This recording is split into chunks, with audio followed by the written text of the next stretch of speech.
What's up guys, Dr. Ash here, going to talk about stress, urinary incontinence. This has become a huge topic in online communities right now. Videos are going viral, people are freaking out all over some PP. I am here to hit you with the facts.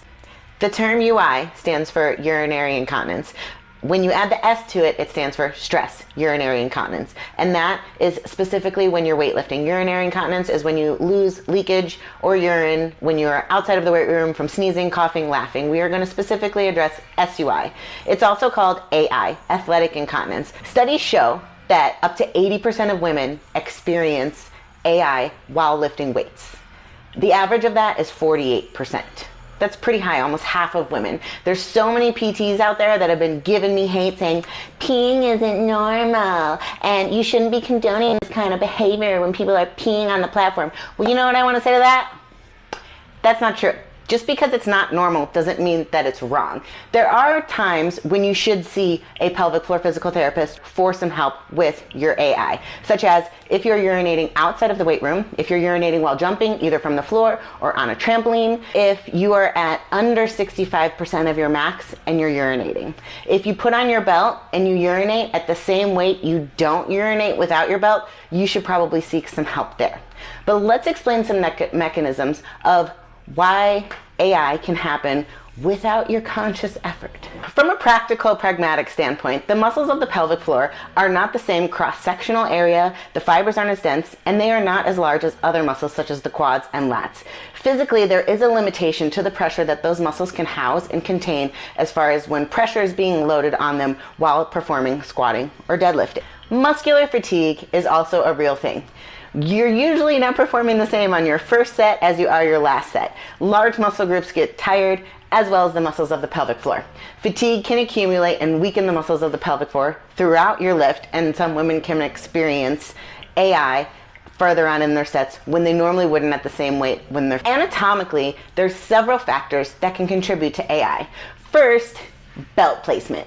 Where and how you place your belt, how thick it is, and the diameter of the belt all can take up real estate in your torso. That can create more intra-abdominal pressure while you're performing the squat or deadlift. Improper bracing can actually pose a downward pressure on the pelvic floor area, which can create increased pressure on the bladder and make you expel and want to urinate when normally you would not. Anatomical changes while you're performing the lift, such as the deadlift and the squat, how quickly your torso meets your legs, can create a reflex response where the bladder will expel urine because it thinks it's ready to urinate.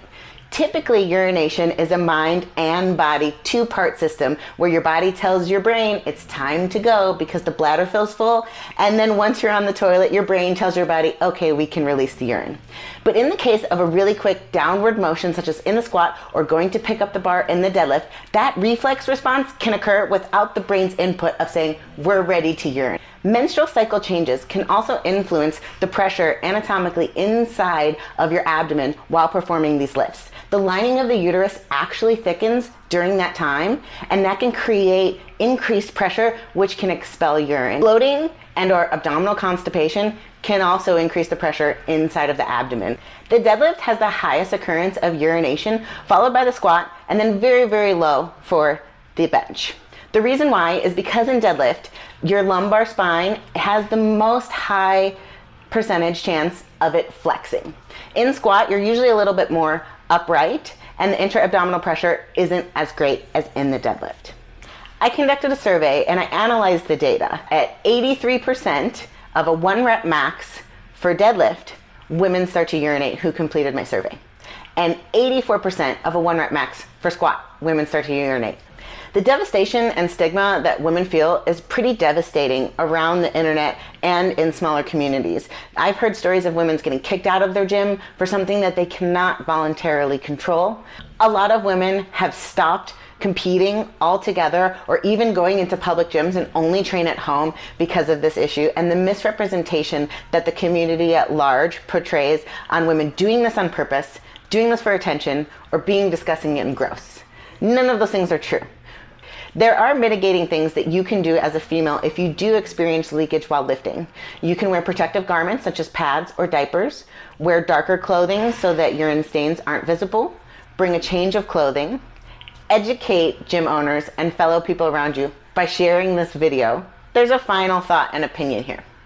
Who gives a shit? Let women do what they do. Urination is sometimes a byproduct of lifting heavy weights.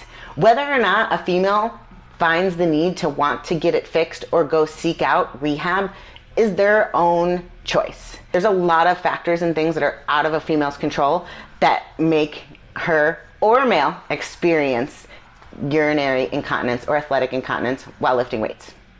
Please take the time to share this video and educate other people in the community about the research that I have found about AI. Thank you.